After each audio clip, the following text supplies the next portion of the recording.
Salut, c'est Florent et bienvenue sur le podcast des nouveaux rentiers. Aujourd'hui, je vais te poursuivre le podcast qui était le numéro 30, en fait, où je te racontais les débuts du fondateur de Nike, qui s'appelle Phil Knight. Et là, en fait, dans ce podcast, on va voir la suite. Donc si tu n'as pas encore écouté l'épisode 30 de ce podcast, je t'invite à le faire parce que c'est la suite tout simplement. Du coup c'est toujours mieux quand on a eu le premier épisode avant pour suivre une petite histoire. Donc voilà, donc si tu veux, avant d'écouter celui-là, écoute le 30, le podcast numéro 30 où je te raconte les débuts de Phil Knight, le fondateur de Nike. En fait, on s'était arrêté, c'est un résumé de livres, hein, le livre s'appelle L'Art de la Victoire, c'est une autobiographie de Phil Knight, justement le créateur et fondateur de Nike.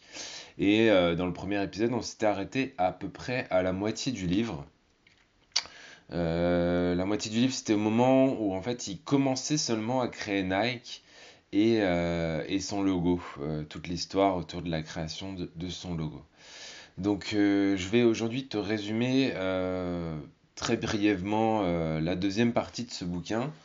Et en fait dans la deuxième partie il nous raconte que finalement il nous raconte toute l'ascension de Nike et toutes les difficultés en fait qu'il a rencontrées depuis le moment où il décide en fait de créer Nike et de se séparer de monsieur Onitsuka.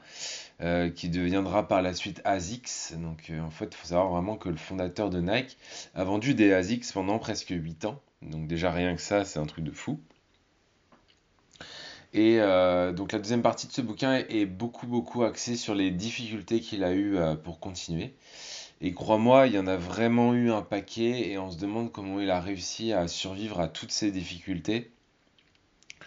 Je me demande vraiment comment il a gardé la motivation de continuer, si tu veux. Et je me dis vraiment que Phil Knight, aujourd'hui, il est sûrement multimilliardaire, mais c'est vraiment un exemple de détermination qui est vraiment hors du commun. Et du coup, je me demandais un petit peu ce qui le faisait, ce qui l'a fait tenir en fait. Et je pense que d'une part, c'est vraiment ce rêve qu'il a eu dès la fin de son adolescence, quand il s'est dit je vais vendre les meilleures chaussures d'athlétisme du monde, et il a jamais démordu de cette idée en fait.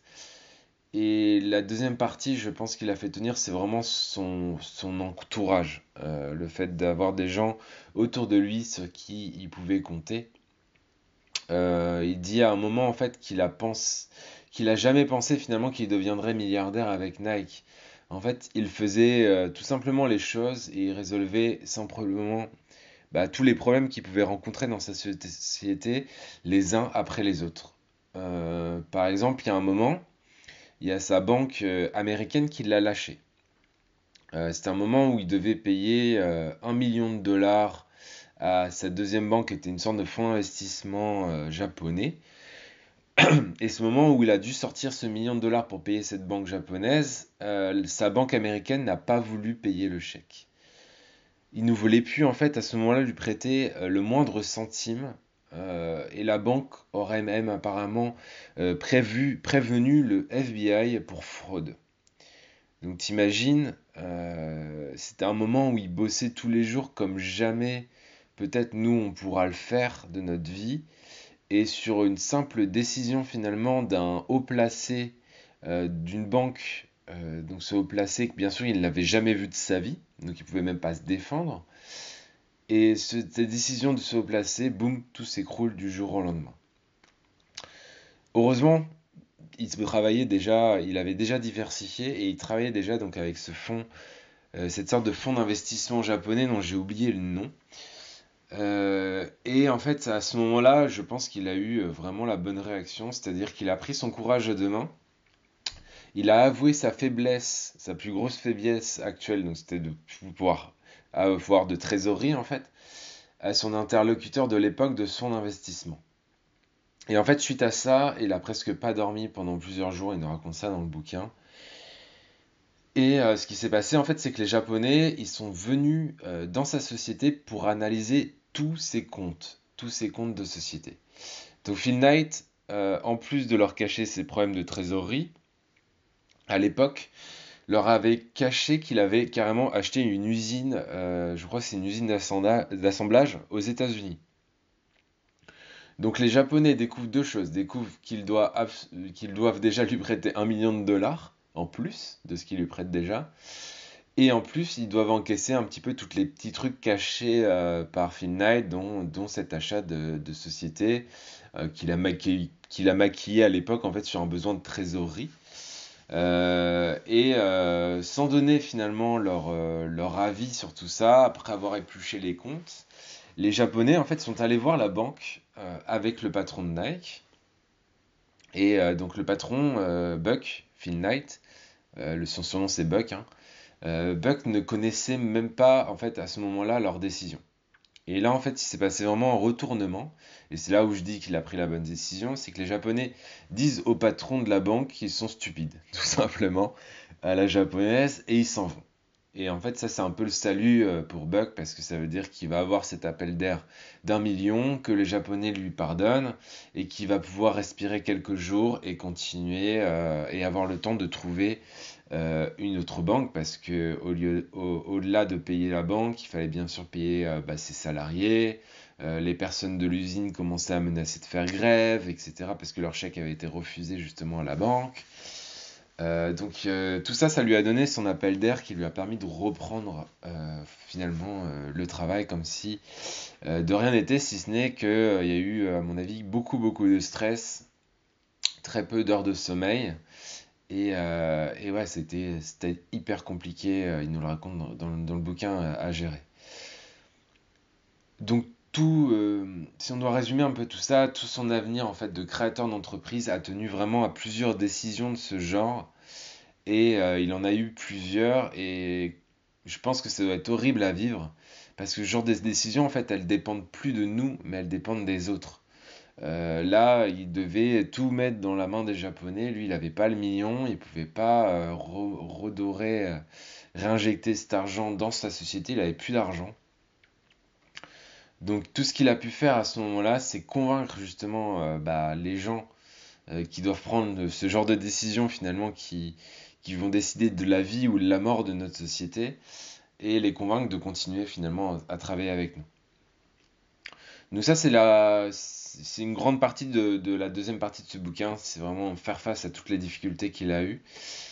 Et ensuite, il nous raconte aussi beaucoup toutes ces rencontres qu'il a eues avec les premiers sportifs de Nike, comment il a su les convaincre d'être sponsorisé par Nike.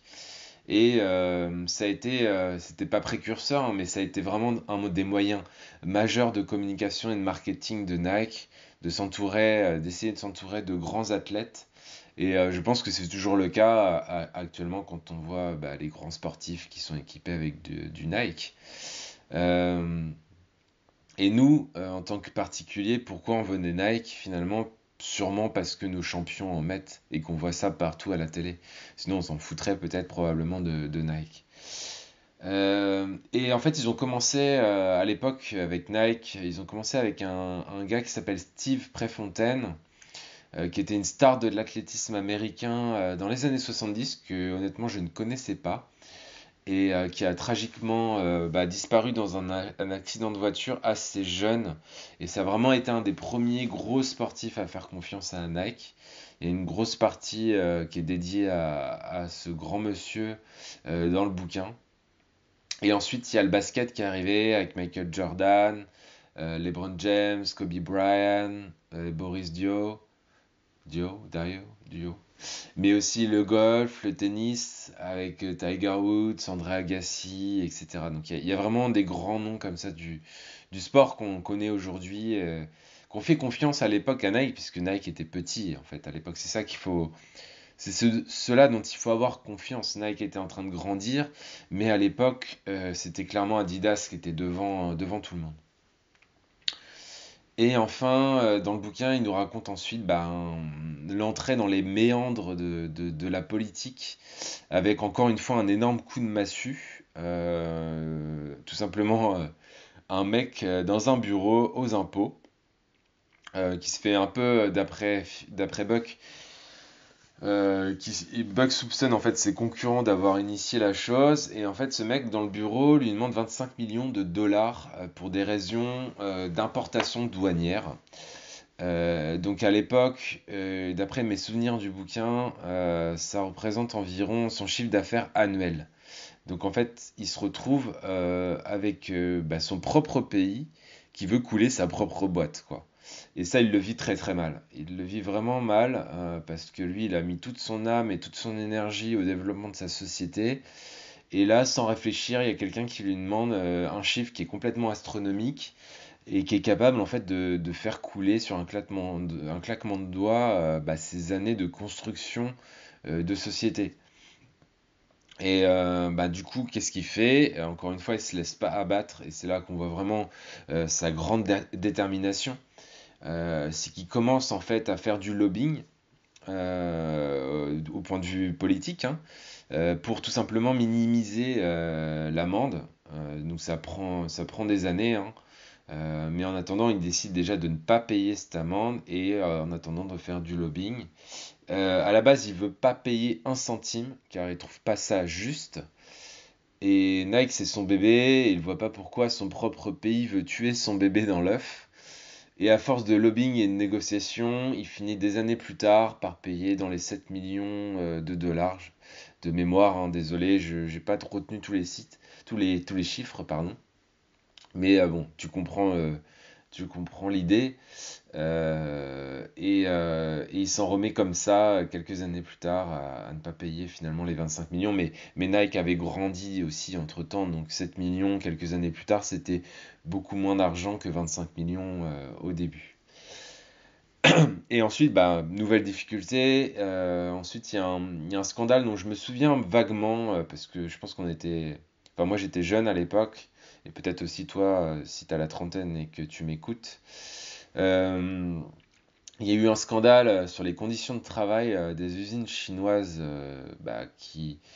que Nike employait pour créer toutes ces chaussures et autres.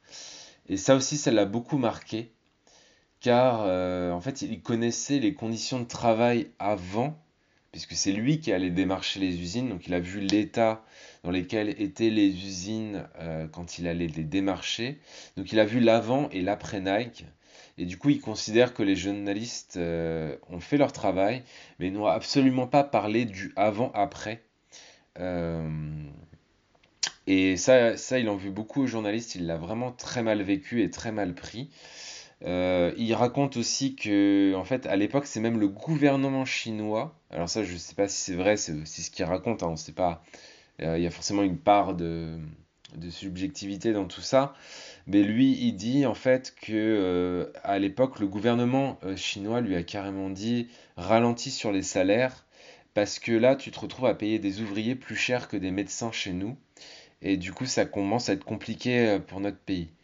Et alors ça, c'est ce qu'il raconte. Je sais pas quel est le vrai du faux. Je te raconte juste ce que j'ai lu dans le bouquin. Et ça, il en parle. Et ça, encore une fois, les journalistes n'en ont probablement pas parlé. Ils ont considéré finalement les conditions de travail des usines chinoises comme si c'était aux États-Unis, alors que c'était pas le cas. Et ils se sont servis de ça pour créer un scandale autour des conditions de travail de Nike. Bien sûr, je parle pas, et il me semble qu'il y a aussi des choses liées au travail du mineur, etc. Donc je parle pas de ça.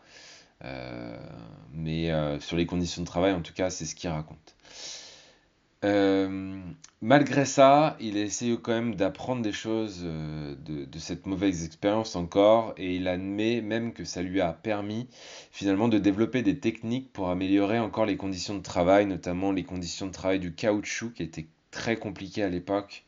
Et apparemment, il aurait breveté des inventions qui permettaient vraiment de réduire les expositions au travail du caoutchouc du point de vue des ouvriers. Un brevet qu'il aurait même filé finalement à ses concurrents directs dans le même domaine. Donc ça, il en parle dans le bouquin.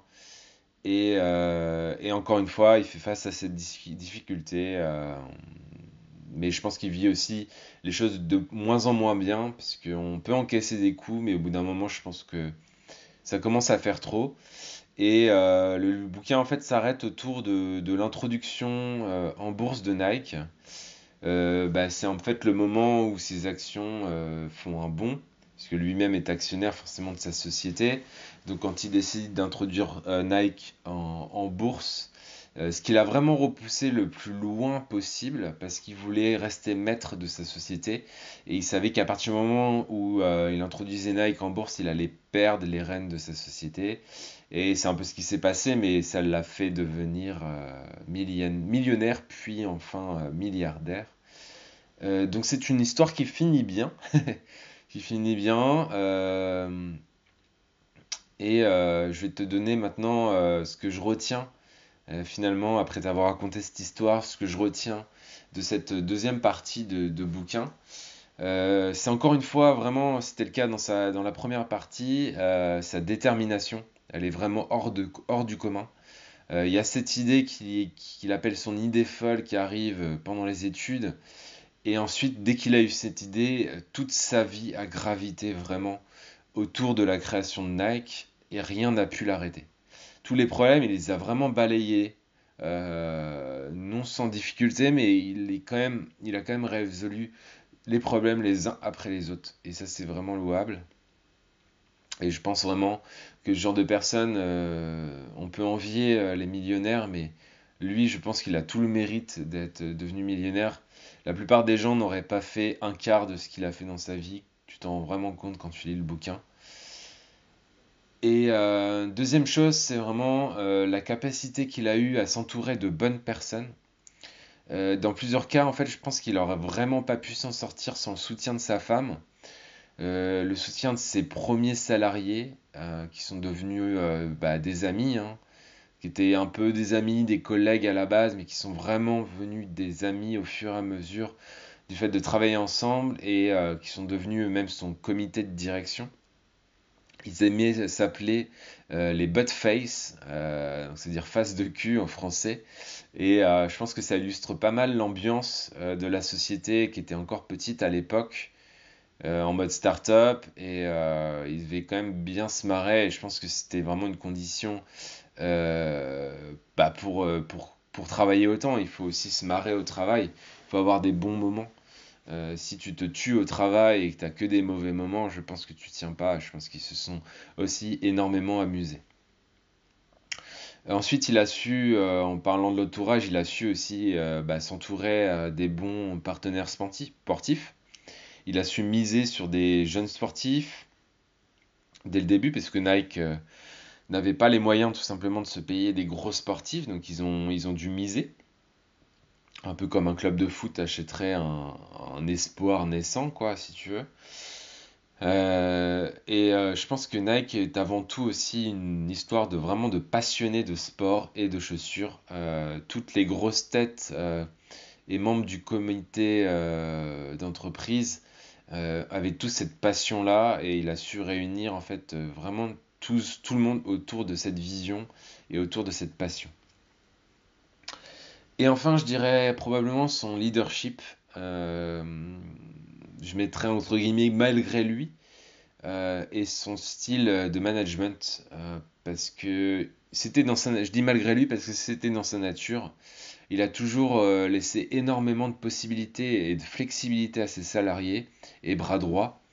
Et il a toujours basé son management sur la confiance, sur la passion et sur l'histoire autour de sa société en fait. Et ça a, je pense, vraiment contribué aussi à son succès. Le fait de rassembler autour de autant de gens, autour de son histoire et autour de sa vision, c'est une vraie preuve de leadership pour quelqu'un qui se décrit comme assez introverti finalement dans le bouquin. Comme quoi, il ne faut pas forcément être extraverti pour être un grand patron de société. Faut juste avoir cette intelligence sociale et rassembler les gens autour de soi. Donc pour finir, je vais te dire que ce livre a été vraiment un réel plaisir à lire. C'est une des meilleures biographies que j'ai lues de ces derniers temps. Celle-là et puis celle d'Arnold Schwarzenegger que je retiens vraiment, qui m'a beaucoup marqué, qui s'appelle Total Recall, si tu veux la lire aussi. Peut-être que je ferai un résumé un de ces quatre, mais il faudrait que je la relise parce que maintenant ça fait plusieurs années que je l'ai lu, et du coup je me souviens pas de tout, bien sûr. Donc vraiment, voilà, tout ça pour te dire que je t'invite vraiment à lire des biographies de personnes qui ont marqué l'histoire parce que c'est un moyen et un accélérateur vraiment pour comprendre comment ces gens-là ont fait des grandes choses dans leur vie. Et voilà, donc j'espère que ce petit résumé supplémentaire t'a plu. Euh, Ça clôture finalement ce bouquin, L'Art de la Victoire de Phil Knight. Je t'invite vraiment à lire ce bouquin. Tu vas t'éclater. Moi, je le lisais avant de me coucher et souvent ça retardait mon heure pour me coucher parce que j'adorais vraiment lire ce bouquin. Donc, je t'invite vraiment à le lire. Voilà, donc tu peux le lire, L'Art de la Victoire de Phil Knight.